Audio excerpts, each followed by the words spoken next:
have now the young generation, like Prime Minister Trudeau, that we penetrate the cabinets. I also want to reiterate how deeply sorry Canada is for the situation this put President Zelensky and the Ukrainian delegation in. It is extremely troubling to think that this egregious error is being politicized by Russia and its supporters to provide false propaganda about what Ukraine is fighting for. Why does this government treat Alberta like a fart in the room that nobody wants to talk about or acknowledge? I heard her say a word that I know is distinctly unparliamentary, and I think she may want to withdraw it. The word was F-A-R-T. I mean, we love your Mr. Trudeau. I mean, his family's always been such big fans of our flag.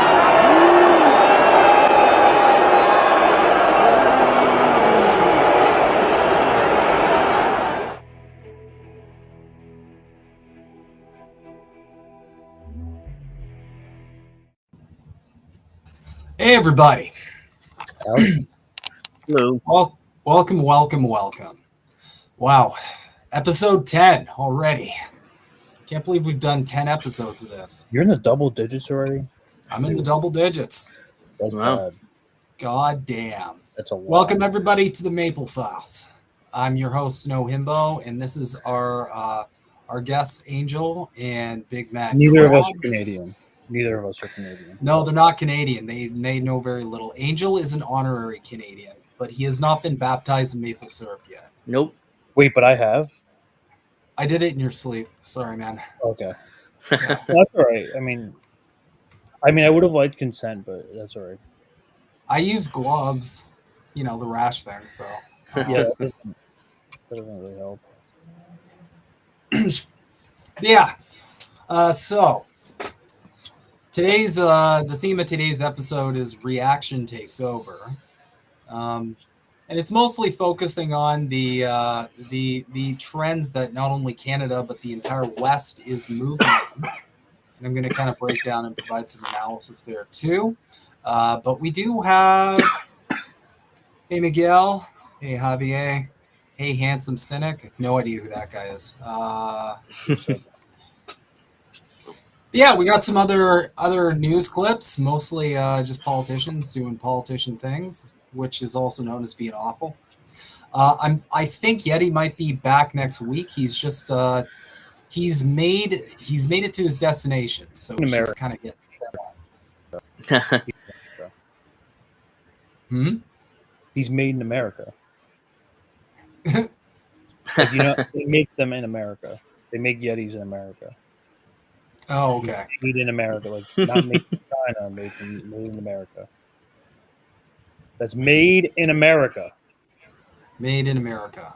Made in America. Made in America. That's right. Not to be convinced with made in Canada. Right. MAID. Right. So that's correct. That'd be correct. Anyway, we'll get to our first story right here. Former Trudeau cabinet minister criticizes PMO over access to Prime Minister. Marc Garneau says he was never sure something told to Trudeau's office went to the Prime Minister. Foreign Affairs Minister Marc Garneau is criticizing Prime Minister Justin Trudeau in his office, saying he was never sure if something conveyed to the Prime Minister's office ever got to the Prime Minister's ears. In an interview on Rosemary Barton Live airing Sunday, he said he felt the PMO acted as a bit of a filter and that certain ministers had closer access to Trudeau like childhood friends. There are occasions when a minister wants to talk directly to the Prime Minister, and I never felt, despite the fact that he said his door was always open, that was really something that he invited. He told CBC chief political correspondent Rosemary Barton. Garneau served in Trudeau's cabinet from 2015 to 2021, first as Minister of Transport, then as Minister of Foreign Affairs. He was dropped from cabinet in October 2021, but remained an MP until March 2023. Garneau said he was surprised to be named Minister of Transport, but it took little time for him to fall in love with the portfolio. But in the few calls the two had with each other, Trudeau did not seek my opinion on any issues, Garneau writes. Generally speaking, he was not overly interested in transport unless a problem surfaced. When Garneau has shuffled to foreign affairs, a move he describes in his book as unexpected, he writes that his new responsibilities didn't bring him any closer to Trudeau. Instead, he was only called once to offer advice at a meeting with then ambassador to China, Dominic Barton, to discuss the status of Michael Kovrig and Michael Spavor, who were imprisoned in China at the time. The Prime Minister's aloofness led me to conclude that he did not consider my advice useful enough to want to hear from me directly. Garneau writes, I found this disappointing to say the least. During his interview, Garneau said he still doesn't know why he was removed from Trudeau's cabinet. It was a punch in the gut. I was disappointed, Garneau said. I had a whole bunch of things I wanted to do at Foreign Affairs, but it was not to be. As the Liberals continue to struggle in the polls, Garneau did not say whether Trudeau should quit as leader of the party. Instead, he described Trudeau as someone who doesn't like to give up. He likes a good fight, and I think that he's made up his mind that he's going to fight that fight, so we'll see what happens. Yeah. That, or just his ego, like most Western politicians, blinds him. But alas, Canada's place in the world is slipping. Garneau also expressed concern over Canada's international reputation and its foreign affairs strategies, saying that we don't always know who we are dealing with. This applies primarily to the Indo-Pacific, where the center of gravity of the world has shifted and will be there most of this century, he said. We do not know the countries there as well as we need to know them. The second shortcoming for Canada, Garneau said, is we want to be a voice that's heard in the world, and yet we don't have the credibility to match those words. We want to do our share of the heavy lifting with respect to collective security, but we're unable to do it because we have neglected our armed forces for too many decades. That sounds familiar. After a litany of criticism from allies, especially the United States, the Liberal government announced in early July that it hopes to meet NATO's military spending benchmark of 2% of members' gross domestic product by 2032. The important things that Canadians care about. NATO's military spending. I mean, it's an important issue. I mean, you never talk to your neighbors about your NATO military spending? That's all I talk about. It's like at the price of NATO militaries and yeah, I'm at the grocery store and people are complaining about how much beef costs, and they're like, yeah, but we got to meet that NATO military spending benchmark, right? So yeah, it's fine if I can't eat tonight. I wouldn't want to make NATO sad. So yeah, I need everyone Boeing needs a piece, Raytheon needs a piece. We all need a piece. This is what we call an opportunity economy. Okay, we give back. That's what we need. Economy. Even the sound of that is cynical. Economy. We give back to our military contractors what they offer us, which is democracy all around the world and defense. Garneau referenced other examples that suggest Canada's reputation is waning, like its failed bid to join the United Nations Security Council in 2020, or how nobody came to see us about new multinational partnerships such as AUKUS or the Quad. We're slipping from that point of view, and if that's the way it's going to be, then we make that decision, we accept it, Garneau said. But we shouldn't be expected to be taken as seriously as we'd like to be. So, the interesting part of this article is this was by the CBC, which is partially state subsidized. So the fact that even they're kind of letting anti-Trudeau sentiment or negative Trudeau sentiment kind of slip in, kind of really puts the finger on the pulse when it comes to how down bad our country is. this fucker is complaining about not getting into the UN Security Council in 2020. I'm like, why would they let you in? I mean, no offense, but Canada's like the US's little brother. Like, there's no way that the Americans like we're not letting him into the Security Council. Fuck that. And then they're talking about. I'm sorry. Canada's known for two things: mining and resources, and that's it. Well, and, It's like, and trampling citizens. yeah, and they're like, oh, can we be let into the centers of power? No, shit. You know, they're like the little brother that awkwardly is there. It's like, hey, can we be let in? No, we can't be let in and be cool. Britain Damn. said it's my turn on the Xbox. Well, yeah, Britain's more worthy than Canada, apparently. Yeah. But without further ado, the point of this episode, all in all, is to highlight the forces of reaction that are descending upon the Western world. And I'm going to start with Canada itself. All right. Check this bullshit out. Youth in Canada voting to the right of boomers is apparently because young people can't get employed and can't afford a home. Hope that helps the political discourse on this one. Now, this is across the board. Pretty much every poll. I'll just go to Polling Canada in general and show you guys this shit. And of course, they got this garbage. This is federal polling. So, because you guys are American, you might not know this. The CPC is the Conservative Party. That's our GOP, if you will. Okay. Pretty much. The CP is your Conservative Party? Is that CPC? Okay. So vote blue up here is a vote for reactors. It's got nice. And then tied for second place we have the NDP. So that's kind of like the Soc Dems. It would be like if like Bernie and the Squad had a party. So like they're better than the Liberals, but it's still neoliberalism, just kind of, with less atrocious policies. Now, the fact that they're tied with the Liberals is fucking bonkers because it's almost always been Liberals and Conservatives, and then the NDP trailing like third behind.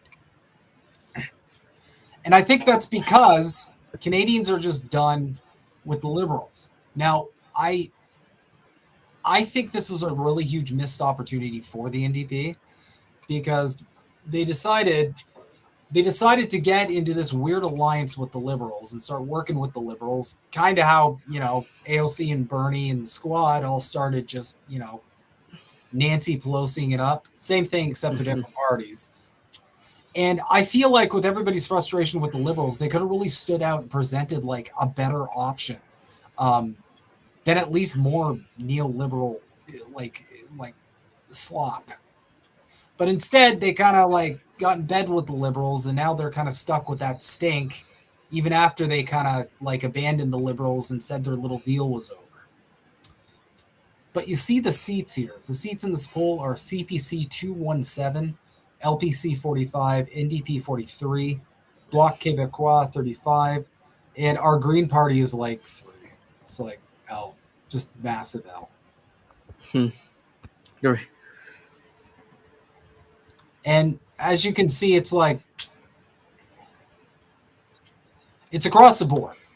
So we're essentially just seeing like, now I'll be the first to say, NDP is doing better, but the biggest takeaway here is we are right in line for a massive conservative wave. And I'm going to be the first one to say the last thing this country needs right now is a conservative government. But I'll kind of analyze that a little further. But that is the last thing we fucking need. Canadians are buried in debt. Our social safety nets are already in the toilet. Not even disability pays enough for anyone to be able to survive on. Like, we're down bad. We're down real fucking bad.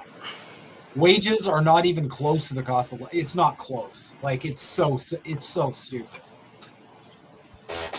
And the conservatives are just going to dumpster the economy, because that's what they're good at, dumpstering the economy.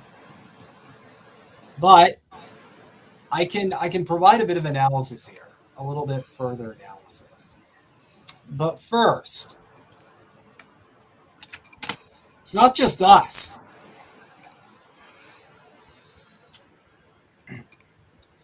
Austria's first far-right Freedom Party is heading for its first national election win.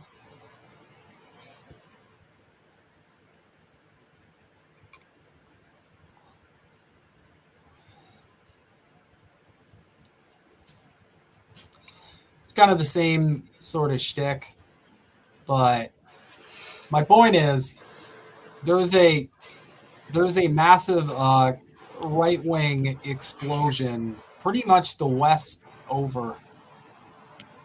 We're only not seeing this in countries like that have like a functioning brain, like Venezuela, or I don't know if it's possible to have a conservative swing in China. It's kind of just that China. Yeah, it's very unlikely. It's right in the name, you know. Uh-huh. Can't really be right-wing communists. Well, outside of the U.S., I guess. But yeah. So, hey, CBC voter. Hey, Cowboy Kitty. Hello. Yeah. Hello. Hey, everybody. Thanks for coming in. So, you might be seeing this kind of like reactionary wave, at least in North America. It's pretty much across the board. Mm-hmm. So, I'm going to break this down. I'm going to break this down a little for people.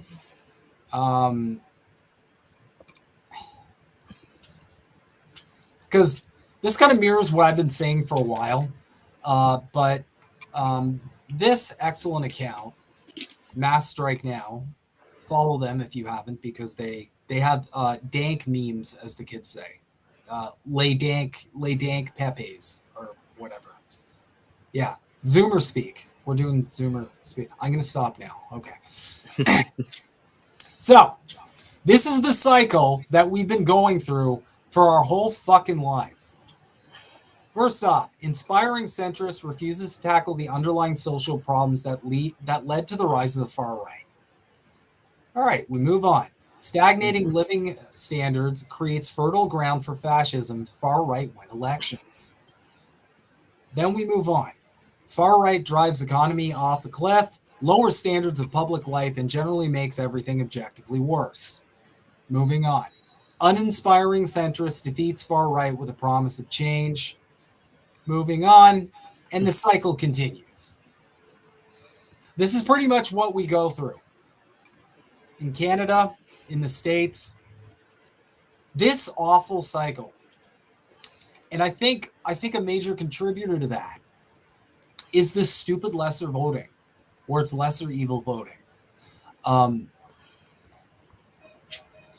I think it's a major factor as to why we can't get out of this entrapment of you better vote for the centrist because the boogeyman rightoid is gonna turn everything into super Hitler or whatever. I'm exaggerating a little, but this is essentially it's always essentially disappointing neoliberal governance that leads to these conservative waves, that leads to these conservative sweeps that we're seeing across the board. You guys are American. Think back to what the temperature was like at the end of Obama. Mm-hmm. How fed up everybody was, how frustrated they were. They had 8 years of the okie doke of hope and change. We're gonna get there. I'm gonna make everything better. Drone strikes all over the place. Healthcare's a fucking mess. The economy's garbage. And then what happens? A game show host wins. Mm-hmm. Who didn't have a healthcare plan. But it's okay, because now He has concepts. He has concepts now, to be fair. So we have to give him that. We have to give him concepts in that the at plan. least. There's concepts of Concept, It's in the works. Concepts It's in the works. 2024. God, I want to die. So this is kind of the cycle we go through. And it's this cycle of never being able to get out of this, like, and we have it in Canada too. You guys see it all day, all night long. You know, you got the Conservatives saying we need to vote for the lesser evil, who's Orange Man, or it'll be the end of the world. And then you got the libs saying if we don't vote for Cackles, vote for the deep state hologram over there. Thank you, Russell. Then it's going to be the end of the world. And we're trapped right here because getting out of that bubble represents risk. And everybody just gets scared and pisses their pants every 4 to 8 years and just falls for it. So I want to make another point too. This is a point that I feel like people don't really take into further consideration, and I'm going to make my point with an article that's kind of funny. This is kind of funny. It's kind of funny.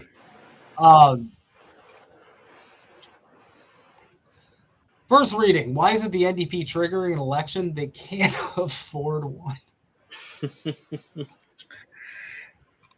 The party is so broke they'd struggle just to cover the travel expenses of the leader. As the Trudeau government continues to stave off an election despite ever plummeting public support, one clue as to how may be that the parties keeping them in power are too broke to afford a campaign. The NDP in particular counted less than $300,000 in cash in its most recent audited financial statements.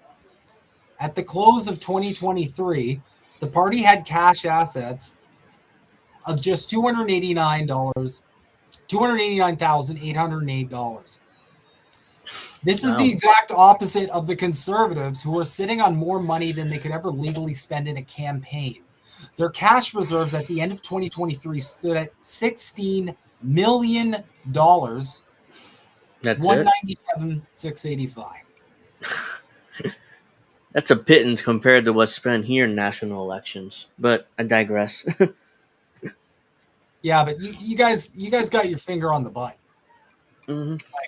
Like there's going to be. Also, you guys got I'm jealous of all that lobby cash you guys get up there. You guys get mad lobby cash. You're jealous? You get BlackRock. You got big pharma. You got other lobbyists. None of them from foreign governments though. That doesn't happen, right? No, that wouldn't happen. Not really. I wouldn't say that. No. None that give like millions of dollars to both of your candidates, right? That would be ridiculous. That'd be crazy. There's no way. Yeah, that's nuts. No. It definitely doesn't start with an A. I know that much. No. So I bring this up not just because I'm being stupid. I do that for free. But this is another point that I try to make, because in this cycle of neoliberalism not really meeting the demands of the public, not really meeting to address the material conditions of the working class and the middle class, if you're one of those middle class believers. And then there's always an opportunity for a right-wing figure to pop up as a hero. Right now in Canada, it's PP, aka Milhouse, aka Pierre Poilievre. You know, where you guys are, it's obviously, Zion Don. Mm-hmm. There's always a right-wing figure that pops up as a superhero. And everybody asks, well, fuck, why is it always a right-wing superhero? It's always a right-wing superhero because of what I'm showing you right fucking here. Right-wing politicians take advantage of these moments of neoliberal incompetence because the right has access to capital and the left doesn't, period. The right will always have access to more capital. Always. That's because their policies, however they dress them up to appear working class friendly, to appear beneficial to the everyman, they are always policies that will predominantly benefit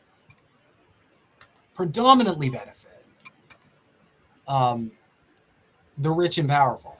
Every single one of Pierre Poilievre's policies are meticulously designed to appear appealing to working people.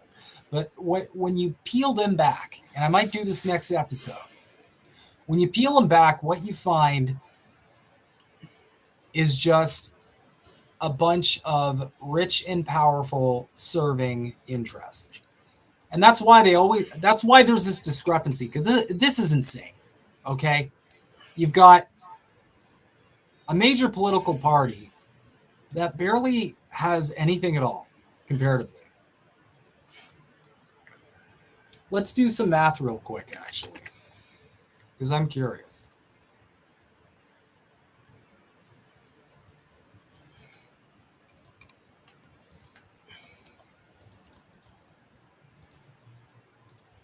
One, 6, 1, 2, 3, 4, 5, 6. Oh, wrong way. We're just going to do some quick math here.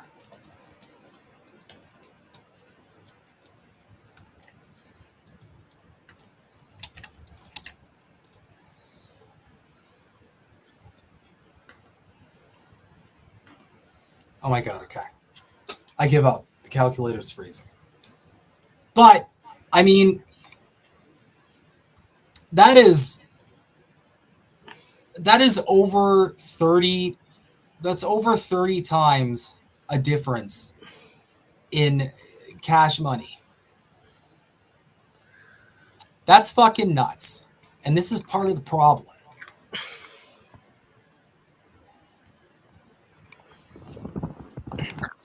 And just, like, look at this.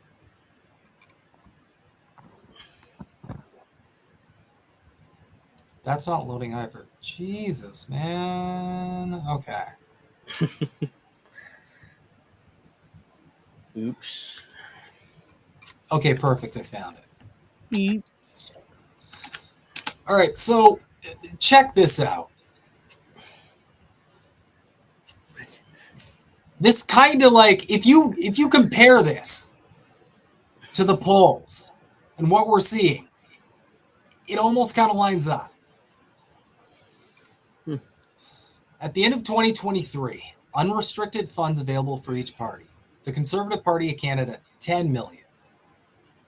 Liberal Party of Canada, 2.1 million. NDP, 1.8 million. Cash on hand, Conservative Party of Canada, 16 million. Liberal Party of Canada, 2.8 million. NDP, 289,000. Now, when you look at the polls and then compare this, it becomes really painfully obvious that this makes a difference. And this is what I mean when I refer to neoliberal incompetence. Because there's always going to be a right-wing politician who's got a lot of wealthy people backing him and who's in bed with a lot of people who would love him to get into office so he can pass policies that make his rich friends benefit to the best of their ability. And I mean, shit, even the liberals. Because, like, let's make a quick comparison here. 10 million, 2.1 million, 1.8 million. And then let's look back at the polls real quick. Looks pretty close. So, all I'm saying is that, A, we need to break the cycle, both up here in Canada and in the States. And the only way to do that at this point is through direct action, because we're up here in Canada. If you think you're voting your way out of this, you're insane. You're just bonkers. We're going to be stuck in this cycle for the rest of our shitty, stupid lives unless we take action. Because the right is always going to be there to capitalize on the incompetence of the neoliberal regime. And when it comes time for the neoliberal regime to try and take the power back, because the economy is in a nosedive 10 feet away from hitting the fucking ground, the liberals are always going to have more capital than anybody on the left. Or in the, in the case of the states, they're busy suing third parties off the ballot and, all kind of rat fucking. But I digress. This is from Pamphlets. Bricks. I love that. This is my favorite account on all of X. It's one of my favorites too because Pamphlets is like the greatest. No, literally my favorite account on the entire platform is Pamphlets. I'm not joking. Dude, did you see? It's W after W.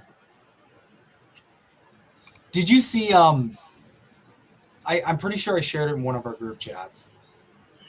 This account literally triggered that big like declaration of memes fed account. They made some shitty post and they replied with "You should be executed with this for this post." And he was like, "The tolerant left." He was like mad about it or scared. I don't know. But like, look at this. The West really is cooked. Look at the G7 versus BRICS. Look at that. No.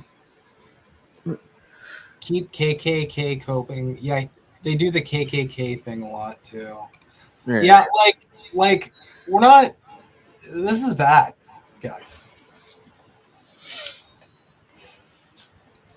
Yeah, that's the rat fucking. Is that a sport in Canada? Anything's a sport in Canada if you're brave. Fucking? Did you say that? Yeah. Yeah, that's a sport in Canada. I think so. It's our national sport, rat fucking. Okay. Well, here's the thing. The G7 used to be the G8. Russia was in the G8. They kicked Russia out, and now they started BRICS pretty much, and look at where they're at today. Look at us. It's like, oh, shit, we're fucked. We are fucked. The U.S. is a dying empire. We're losing less and less influence around the world, which America really cares about, and it's going to be a point where we're going to be like, no, everyone's going to ignore us because once the dollar stops being the world's reserve currency, which is probably going to happen soon, we're screwed. I mean, there's no way we can recover from that. Oh, and this might be familiar to you guys. Our Conservative Party really cares about terrorism lately. Which, who can guess what that really means? Two guesses. Killing brown people overseas? Mm-hmm. Pretty much, yeah. It's deportations and Okay. They're calling Justin Trudeau a terrorist sympathizer. It's the same bullshit. They're like, he hates Israel. Meanwhile, Trudeau is a Zionist through and through. It's that same stupid game where it's like, you don't love Israel enough. No, you don't. Like, that sounds familiar here. I fucking hate it so much. And meanwhile, like the NDP, the Conservatives are losing their minds because like the NDP's leader, Jagmeet Singh, was, I think, the first politician, someone correct me if I'm wrong, he was the first one to refer to the conflict in Gaza as a genocide. And everybody like, lost their minds. That's the first time I heard of this guy when he said, and I saw an article and I was like, well, it's obviously true. Why are you losing your minds over that? That's the thing. You only need to step outside the Western Anglo bubble, and like these things that people are just saying are just like fact, and they're not ridiculous. But because you're in the Westoid Anglo propaganda bubble, and you are filled with reactionary slop every day, politicians can do this shit, like pretending to be outraged over. It wasn't even that bad either. I would have gone way harder than what he said. No, you would. Yeah. He essentially, just said, like, we really care about stopping the genocide in Gaza. Canada's got to do more. I'd be up there being like, Israel is a fucking apartheid state, and it needs to be launched into a volcano. And that's all I have to say about the subject. And then I would just hit the dab and I'd walk off. That's why I think I should run for office. Actually, that could be good. I have a filter. But moving swiftly along, it's education time, guys. Because an event that happened recently was Justin Trudeau and the Liberal Party narrowly survived a no confidence vote. Yeah, I was going to ask about that. When is going to be a no confidence vote? Clearly, Trudeau is deeply unpopular. They already tried it, didn't go through. And the reason it didn't go through. Well, who's your guys' Trump figure? Pierre Poilievre. Okay. It's the guy who looks like Milhouse, except he doesn't look like Milhouse because, like, my theory is people called him Milhouse so much it hurt his feelings. He went and got LASIK, probably taxpayer funded, but so he doesn't look like Milhouse now. What he's getting dunked on now is everybody's noticing he's like photoshopping his biceps on his photos and shit, and just like, yeah, Macron did that. Yeah, he photoshopped biceps on himself. Yeah, these people are all. No, that's what I was saying when my mic was muted. Like I get asked like, why don't you run for like local office or something? I'm like, I don't have the ego for that, and I don't think I have like the mental health for that. Like I don't think I'd be able to like handle that. Like in my own space, like be like, I'm running for office. Like you should vote for me, like me as an entity. Like I wouldn't be able to like just fathom that in my head. I would sooner lead a revolution than than run for anything really. Because here's the thing. Here's the thing. Like at this point in the game, we see what happens whenever anyone tries to threaten power. They're freaking out about the maritime strike right now. It's all over the news. All 24/7. They're like freaking out. What's going to happen? Yep. Oh yeah, here in the U.S. Yeah, I immediately got here in New Jersey. Oh, a strike's going to affect us here. Blah blah blah. We're freaking out. Everybody's losing their minds. It takes one day. Yeah. I will say though, it's a great opportunity because if we can get all those guys on board, every single time there's a strike like that.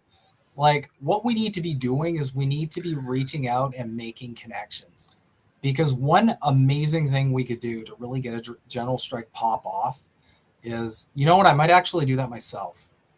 Like actually reach out, because we could get enough contacts, enough people together so that we could actually at least have the threat of a general strike. That might actually get some fucking changes done.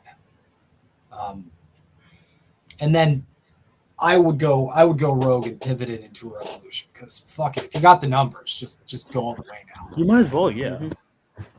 Mm-hmm. Yeah. That is what is to be done, if you will. Some people might say. Some people, indeed. But I digress. So it is learning time. What? I thought we were in learning time. It's learning time too. Part 2. Oh. Yep.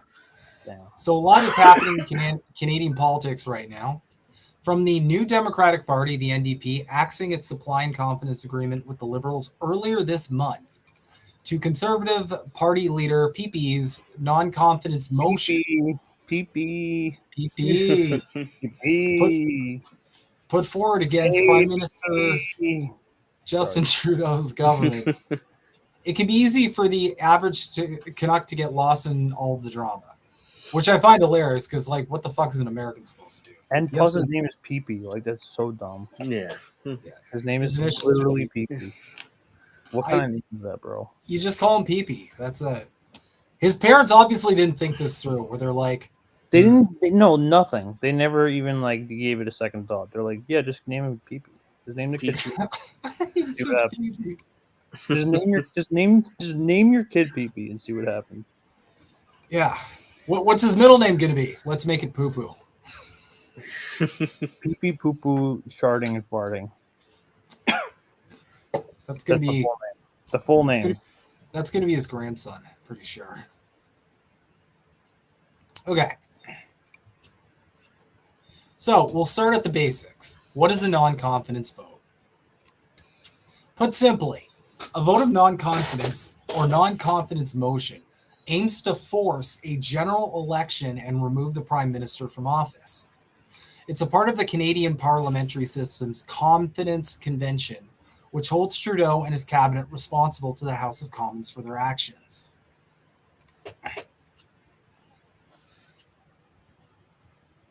And this is PP. This is the Trump figure. They can vote to give Canadians the carbon tax election. Here's it. So, or they can keep their costly coalition plan to quadruple the carbon tax. Yeah, so he does the same slogan bullshit that Trump does. Axe the tax, build the homes. Like, he doesn't really have policies passed like slogans, really.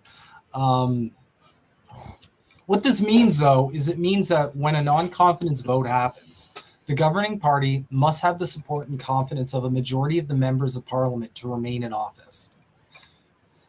In a minority government situation, that means that the government always has to have the support of another opposition party, where the NDP comes in. The minority Liberal government lived to see another day because the Bloc Québécois and the NDP voted against the non-confidence vote.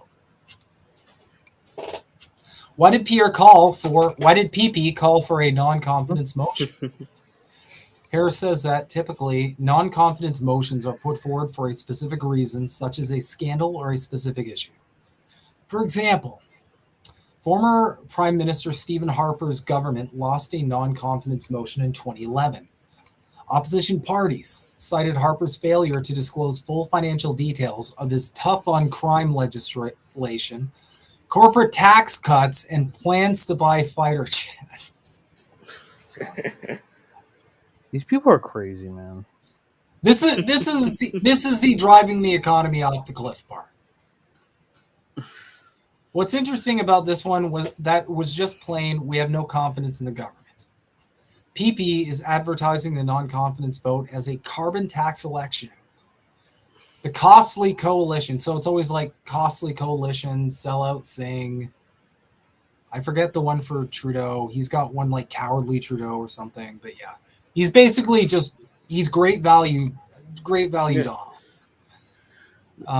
So that's again the same tweet. Or I think this is different. Yeah, the NDP vote to keep Trudeau in power to tax your food, take your money, double your housing costs, and unleash crime and chaos. Which, yes, I'm sure conservatives will definitely fix all of those, historically as they have. The federal government's carbon tax increase in April has been a point of contention among Canadians.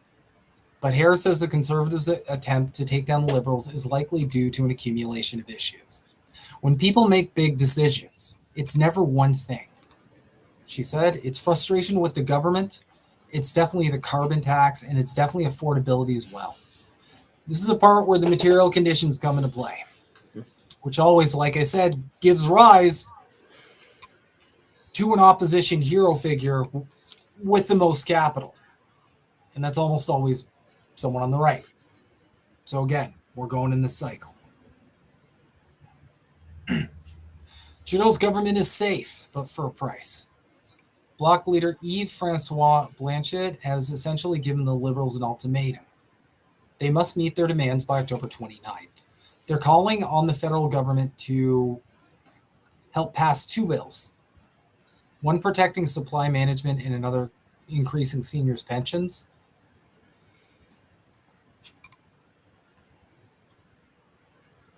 The NDP is demanding that its pharmacare legislation be passed so it can campaign on that and say, look what we got for Canadians, Harris speculated. And you got a tweet from Jugmeat. Today, the Conservatives tried to stop pharmacare and cut dental care. Poilievre's PP's cutting Conservatives want to make sure you can't have free birth control and diabetes medication. The Liberals can't stop him, but we can. What is this, a fucking Marvel movie? Jesus. That's what all these people are playing. They're playing they're playing Marvel characters. It's either team sports or like some no, they literally view their people as superheroes. Like look at Trump, look at Kamala. They have like AI images of them like saving cats and saving babies and shit like that. Like it's all tribal, like very tribal, very team. Like this culture very interests me. It interests me a lot because it's very, how should I put the word, retarded. But, yeah. Okay. But I mean, you know what I mean. Yeah. Right. But you know what I mean. Mm-hmm. I'm sorry. So when it comes to hiking old age security payouts, the Bloc wants 10% more a month for seniors between the ages of 65 and 74. That's something pretty doable. And when it comes to supply management, the Liberal government is in favor of it. It's something they agree with. She said the only thing that could prevent these demands from being met is that they have to pass both the House of Commons and the Senate. Pretty confident that the Senate will find a way to pass both of these bills. Could there be an early election? After the Conservatives' failed first attempt, Poilievre tabled another non-confidence motion on Thursday, which will be voted on next Tuesday. If that vote is defeated, the Conservatives are expected to table one more non-confidence motion before Christmas. Yay. So the big question now is whether the Liberal government can hold power until the next scheduled election, which is expected to happen in October 2025, which happens to be the year that I turn 40. Fuck me. No. Oh. Yeah. Yeah. It's over. It's ogre. It's ogre. Harris predicts that Trudeau will survive this fall in a video game. I just don't think the conditions are right for the Bloc Québécois and the NDP to go to an election, she explained. Well, yeah. The NDP has no fucking money. They got no paper. They got no money. Where's the money? They're literally too broke to run. What are we doing? And again, that's because the right has capital. And all of the super rich people who are going to throw money at them are not going to be in favor of policies that put them at a disadvantage and the working class at an advantage. That doesn't interest them. It is against their interests. What she's looking towards is a spring budget, which she says is a big question mark for the Liberals. The budgets, like the fall economic statements, are automatically confidence votes because of what they call money bills. If the opposition was going to bring down the government, they do it on the budget.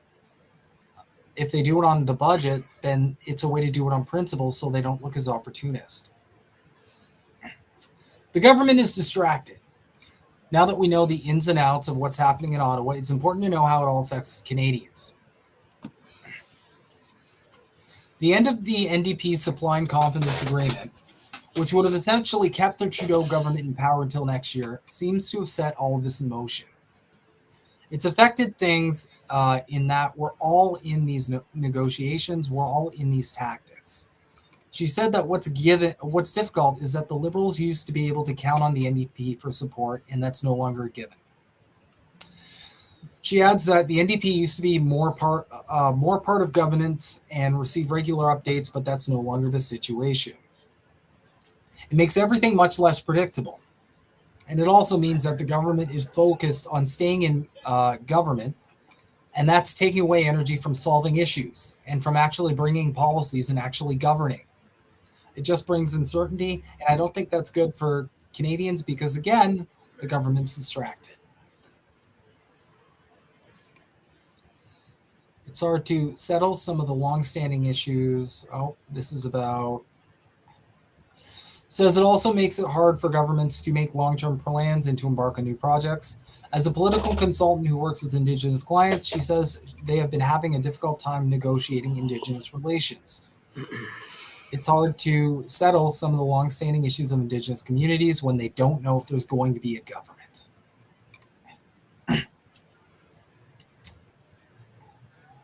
So, that's where we're at.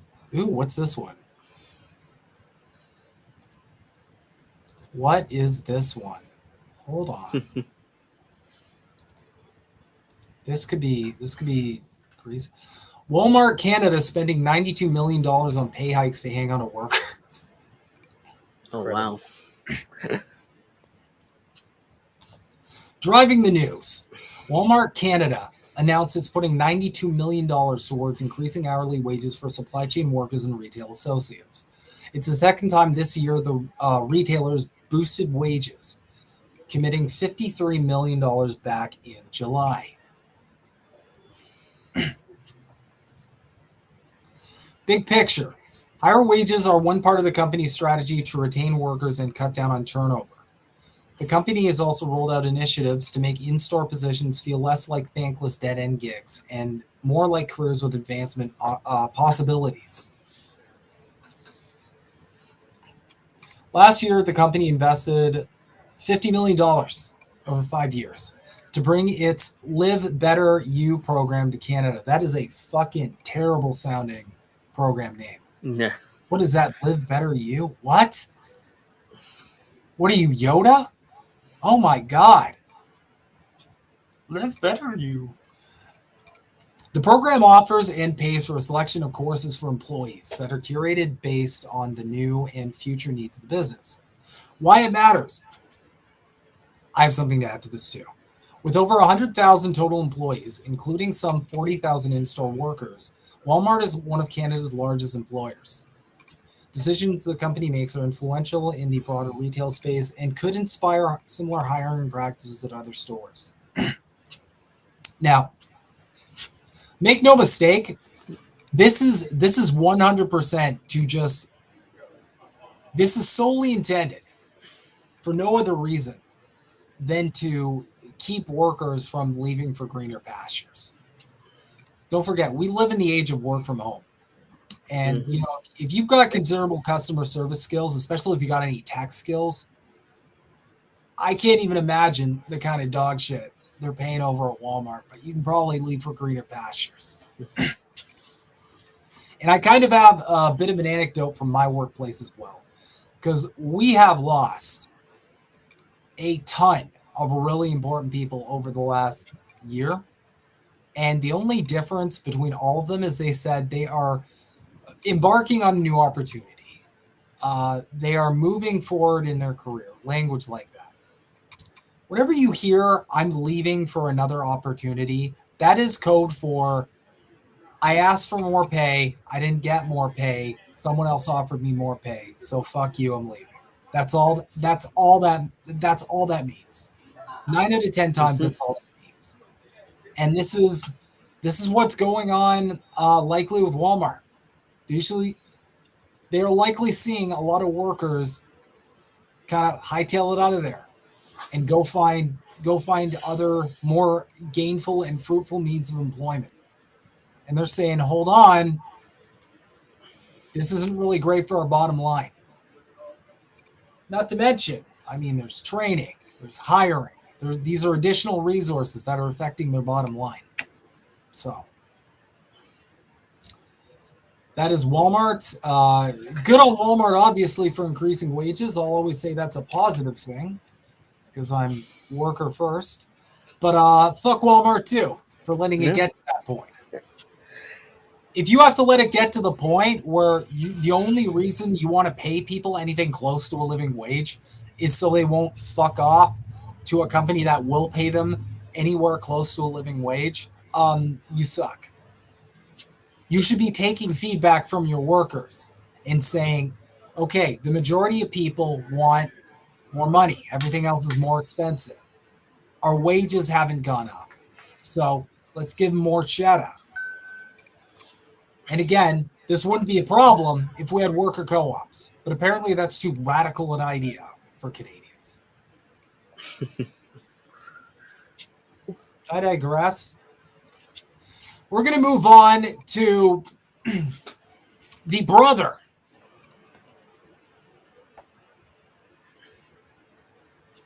Yeah, that's right. I am 38 right now. I am turning 39 this year by the end of the year, meaning I will indeed be 40 by sometime next year. I know. I only look 20 years older than that. I know. Anyway. So now we're going to move on to the brother and premier of my province. The brother of quite possibly the most controversial Canadian politician, Rob Ford. Here's his brother, Doug Ford, being the most out-of-touch fuckhead in the world. He looks like, you know who he reminds me of? Did you guys ever watch the Super Mario Brothers movie? He looks like King Koopa. The first one, the 80s one, right? The one from the terror. The like super like campy like the one from the 80s we're talking about, right? Yeah, not the one that just came out, the animated one, the one that just not the one from the 80s, right? The live action one with Bob Hoskins. Yes. I know you're talking about. Yes. Immediately, yes. Mm-hmm. I'm gonna guess Greg is 14 years old. That's close. Yeah. He's actually my son. Yeah, so without further ado, and again, I just love conservatives. They're my favorite. Nothing is better. Let me just quickly turn up the volume here. Okay. Do you know what the best way to get people be able to get out of the encampment is? Get out of homeless? Get an application and drop it off one of these companies and start working. You need to start working if you're healthy. Bottom line, if you're unhealthy, I'll take care of you the rest of my life. Your life will take care of you. But if you're healthy, get off your ASS and start working like everyone else is. Very simple.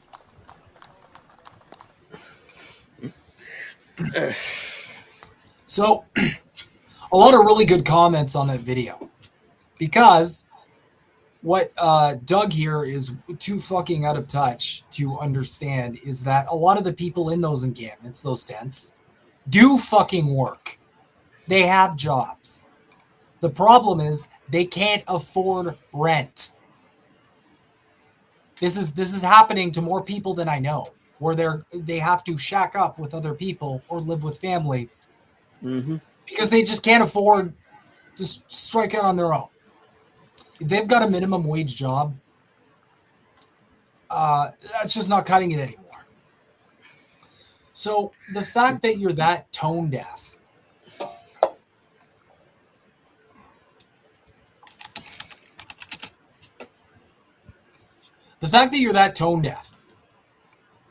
to be like, oh, well, you know what? Like, if you're homeless, just get a job. Like, I'm sorry. What planet do you live on? And I know Doug Ford is a fairly well-to-do guy, so he's not really in the trenches with people that much. But I mean, just a little bit of empathy here. It's like, what about all the people in those tents? The first thing it indicates is that he obviously hasn't really communicated with these people at all. Or if he has, he's lying and he's spinning a narrative. Because if he did communicate with them, he'd realize how much of them already have a fucking job. And secondly, it indicates how out of touch he is with the economy. Dude, you're the premier. That's like a kind of like a governor in the States, I suppose. Okay. You're premier.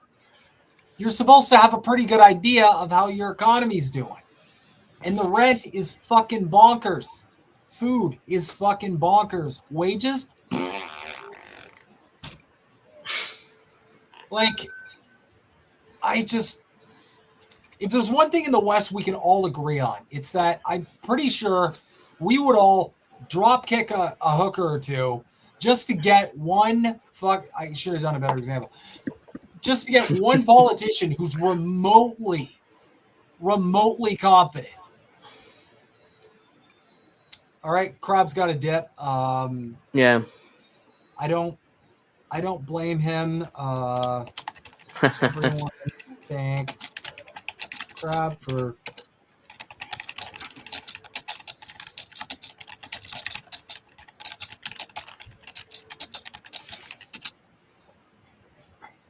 just going to show that. There we go. Everyone thank Crab for hanging out with us.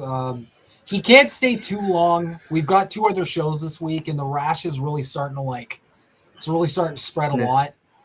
Even with like the cream, like the cream and the tea tree oil that he's applying vigorously every day to his lower situation and now his upper situation. It is spreading very aggressively, so he's got to take care of that. We here at the Maple Files are very big fans of self-care.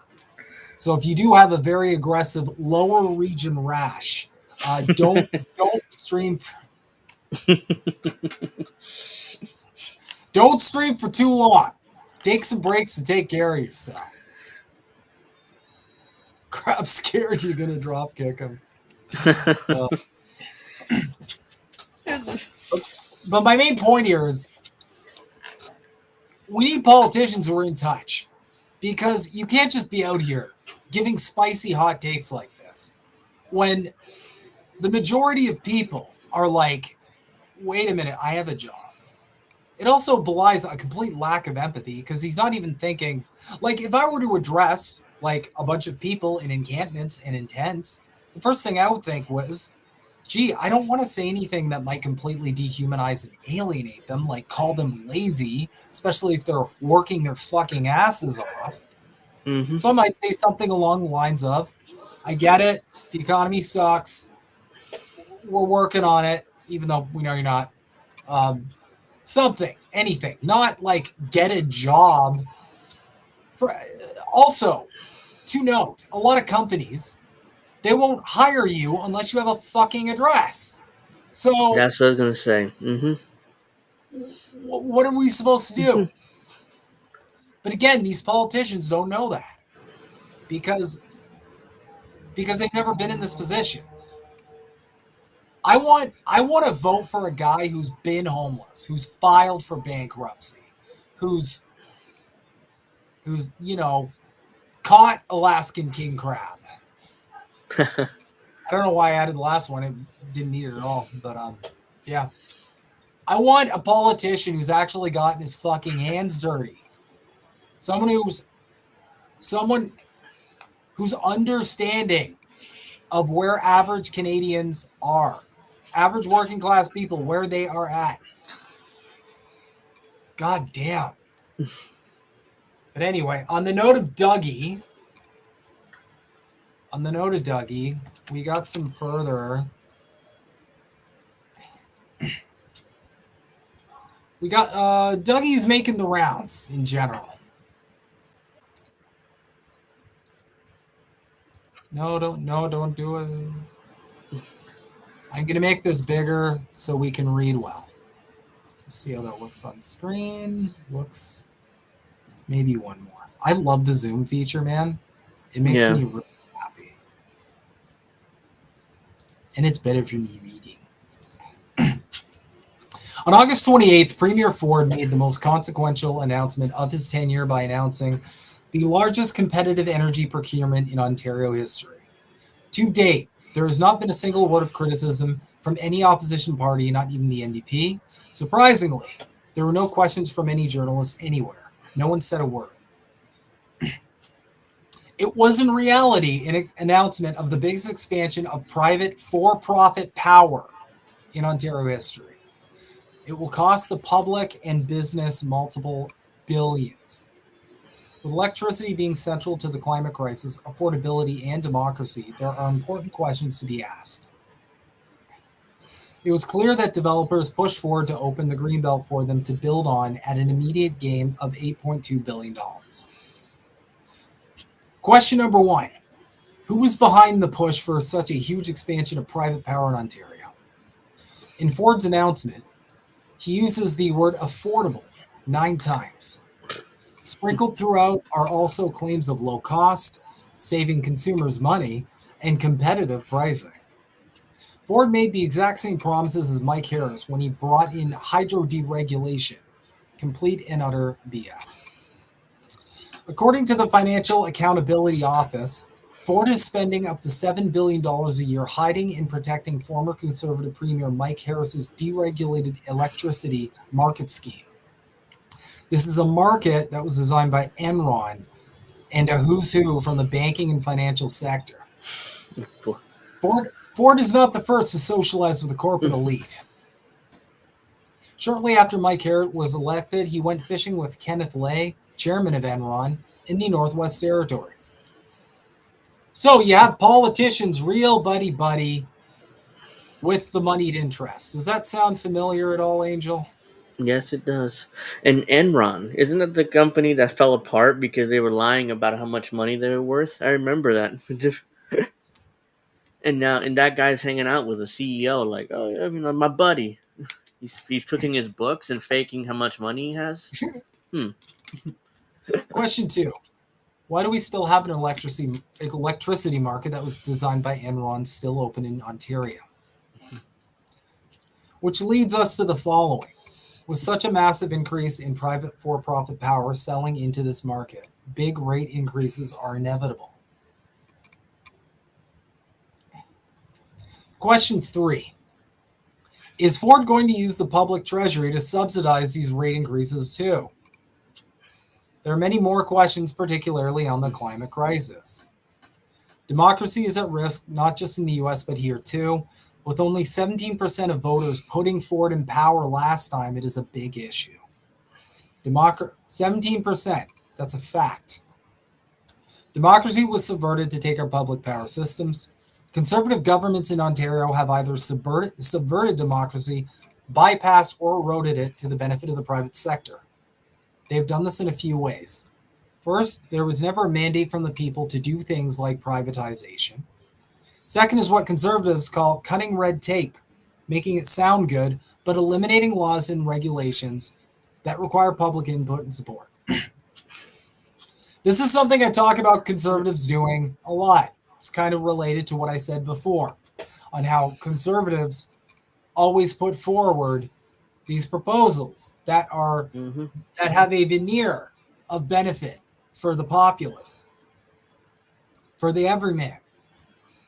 But in reality, all it does is benefit them in big business, and especially their friends on big business. Finally, the third way, and perhaps the worst, is whenever conservatives pass new legislation, they give themselves and their ministers more power to rule by decree with no transparency and no public input whatsoever. Mike Harris did it repeatedly, first with Bill 26, the Omnibus Bill 1996, which also removed a law requiring a binding public referendum anytime a public asset or service was to be sold. Then, with his hydro deregulation legislation, which was really just one very elaborate bill broken down into 3 bills for less security and easier passage in the legislature. Bill 35, Energy Competition Act, the Electricity Act, and the Ontario Energy Board Act, all in 1998. To this day, we are all paying through the nose for this legislation. These 4 bills gave enormous power to the government and their ministers to make decisions by decree. Now Ford has repeatedly done this.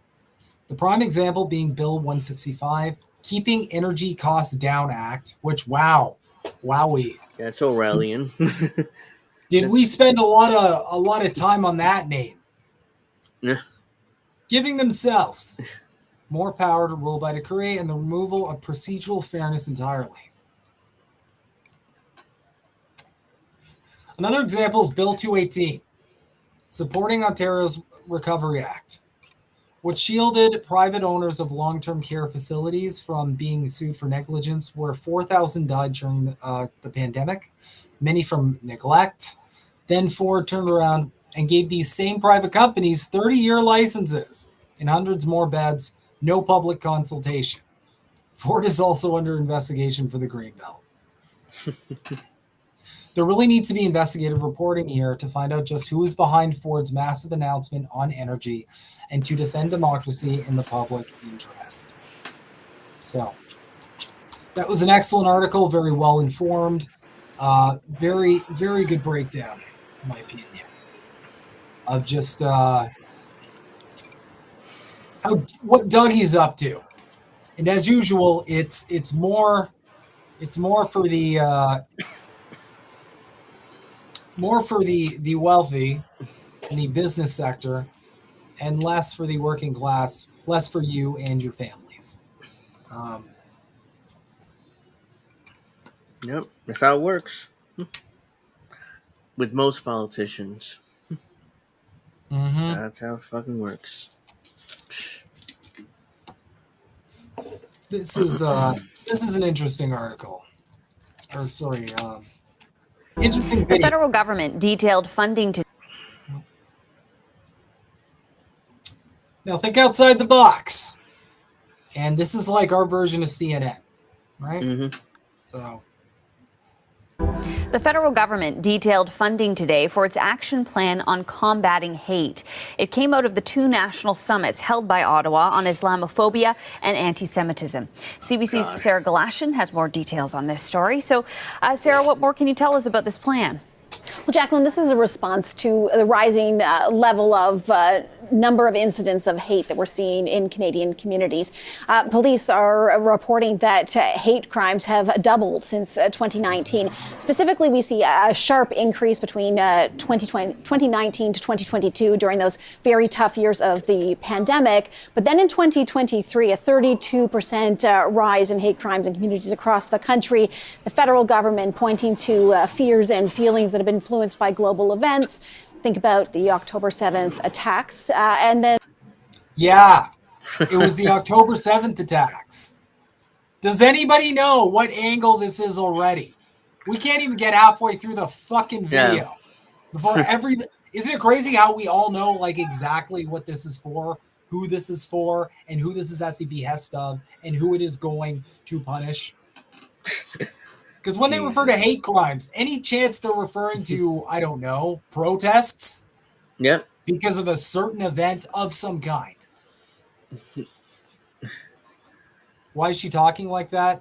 Stephanie, that's actually my mom. Please watch your mouth. She's doing her best up there. No, I'm kidding. That's just Canadianese. But I digress. And Israel's resulting military response against Hamas in Gaza and now Hezbollah in Lebanon. So then there are a number of ways that Canada's action plan on combating hate is, we're told, going to make Canadian communities and specifically individuals as well who might be feeling fear feel safer. Take a listen. This means better data tracking on hate crimes through StatsCan. Increase resources for law enforcement so that they can understand the needs and concerns of diverse communities. Reforms and education for our justice system to better inform how to deal with hate crimes. More funding to financially support survivors and victims of hate crimes. To ensure communities have the resources they need to feel safe and secure, as well as initiatives that will build trust between communities that experience hate and the institutions that respond to the incidents of hate. So as far as building that trust, that there will be a security there if it's needed. The existing security infrastructure program in Canada, it is getting a revamp. It's getting a new name. They're now calling it the Canada Community Security Program, CCSP. And it's also importantly getting more money, $65 million more dollars. $16 million of those dollars can be available this year. And so they are putting out calls for applications to community groups, projects, organizations that would qualify. They can be eligible for up to $1.5 million. And under the new formula that's being introduced as part of this, the federal government could provide up to 70% of that funding.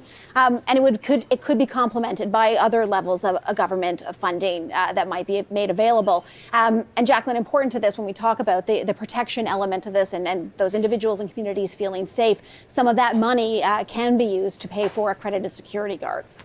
You mentioned this a bit, Sarah, but what sort of groups might be able to benefit from this funding?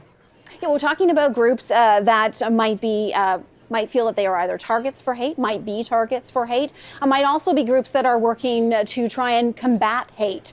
Working to combat hate. Right out of the bag, there it is. Mm-hmm. So I'm not saying that this is definitely just a clever way to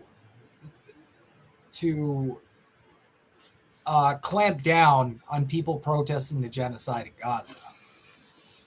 But it's probably clamping down on the people protesting genocide in Gaza. It's probably all any of this is, really. And I hearken back to the trucker convoy when a lot of people on the left were yelling at me and saying, why are you speaking out against what's happening? They're just a bunch of dirty anti-vaxxers. Well, like I said back then, and like has always already happened in Canada, if the government is able to suppress protest for a cause that you don't agree with, they are absolutely able to suppress protest for a cause you do agree with. And the government has already done this for pro-Palestinian protesters, just as a FYI. The things that it can be used to pay for this money, administration space, it can be used for cemeteries, it can be used for child care centers, so it can really run the gamut, and that's all part of this new formula, and this is what organizations have sort of said that they need. At the press conference, we actually heard from a couple of voices representing groups that are working toward trying to increase dialogue on particularly tough topics centering around the Middle East. I want to play you a little bit of what we heard from both sides of this that are trying to work together. Both sides. We want to see solidarity dialogues in Ottawa, in Toronto, in Vancouver, in Montreal, and any other place. We want to expand the tent that will include everybody and that will never leave anyone behind. People are suffering, and this is an effort not to ignore or to silence it, but to give them a voice and find a solution through safe and effective communication. We also hope it will bring down the temperature, which has risen far too high because of polarization. So that's just one example of a group trying to foster dialogue. And of course, Jacqueline, by doing so, the hope is that they increase that dialogue, they increase an understanding between those who might be feeling fear, so that they have a better understanding of the other side of the issue. Okay, Sarah, thanks so much. That's the CBC's Sarah Galashan. Wow. Oh my fucking God. All right, so that's no, kill it with fire. So that's where we're at when it comes to where Canada's at with hate crimes. Now, I'm not seeing a lot of these so-called anti-Semitic hate crimes. I'm not really seeing a ton of them. What I am seeing a lot of is a lot of people taking time out of their day and risking their personal well-being to protest in ongoing genocide. That's what I'm seeing a lot of. And I feel like they're probably just calling that a hate crime. I think it's just that.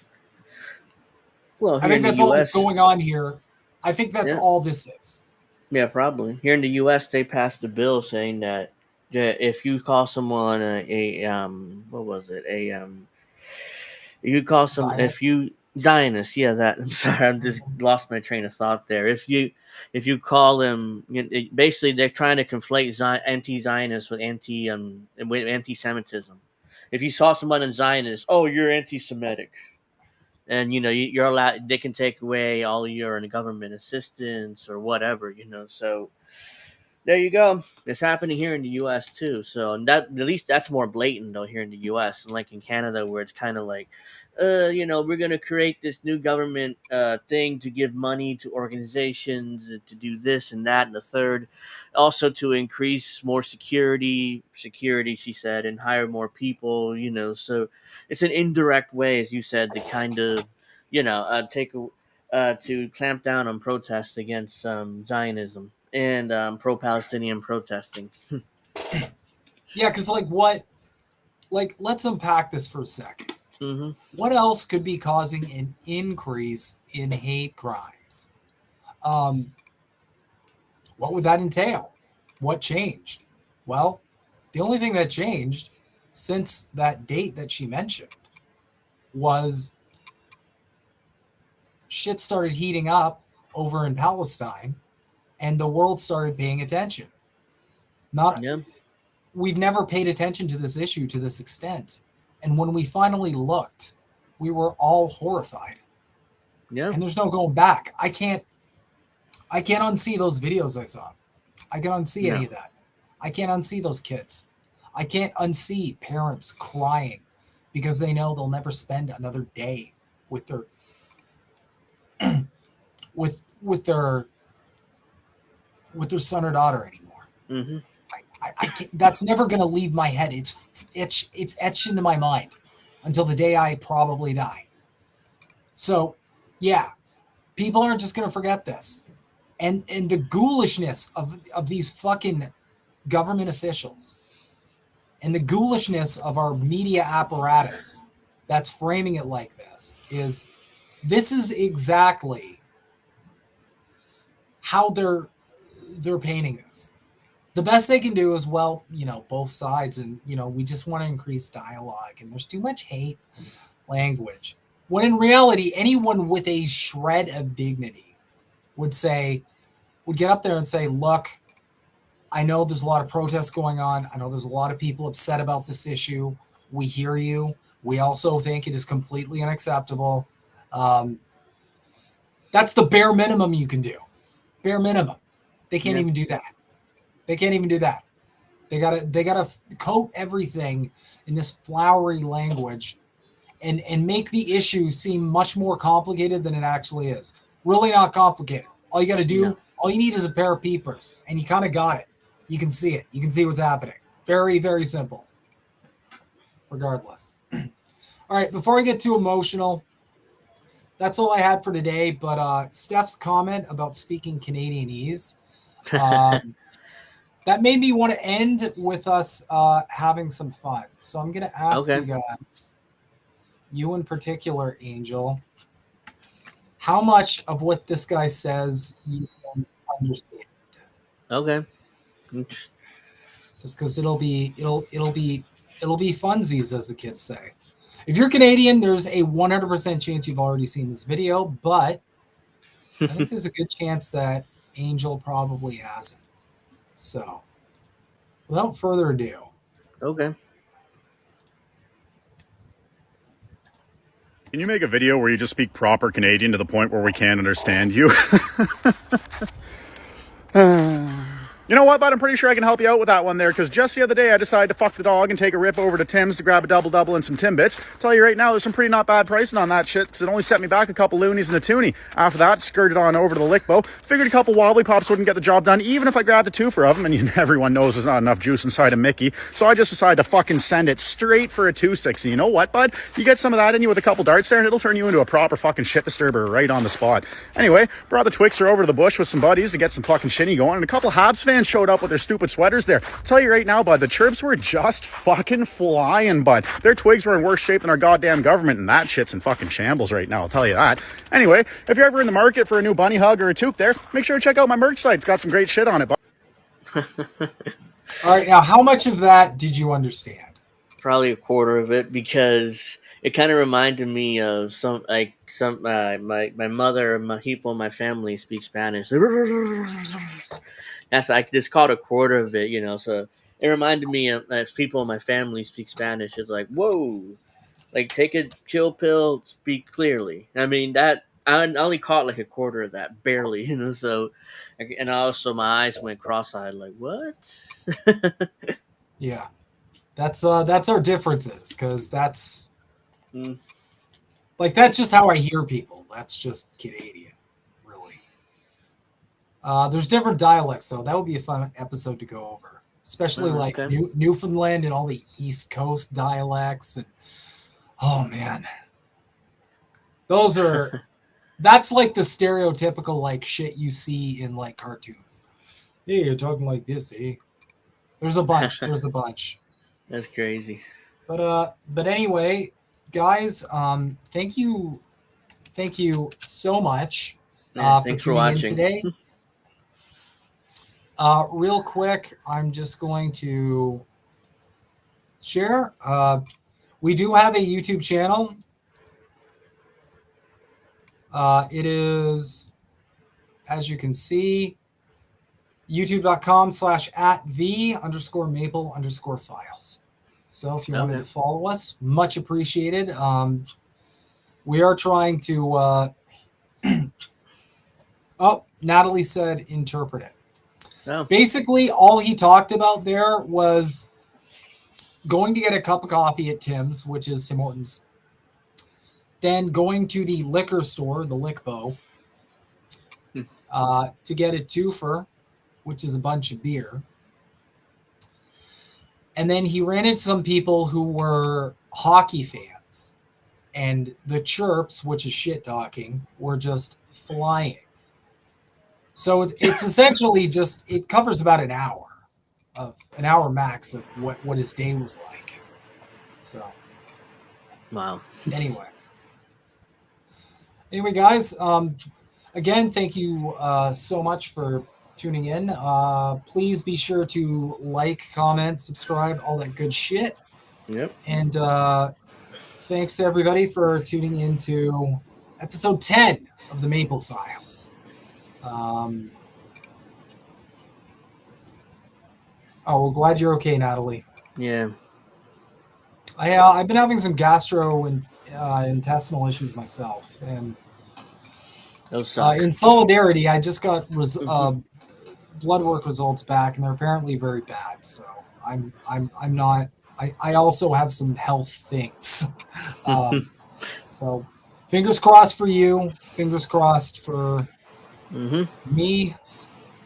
And yeah, I am going to go eat some. All right. I'm gonna go eat some dinner, but thanks to Angel as well, as always, my dude, for hanging out. Thanks for having me on. Yeah, always fun being Canadian with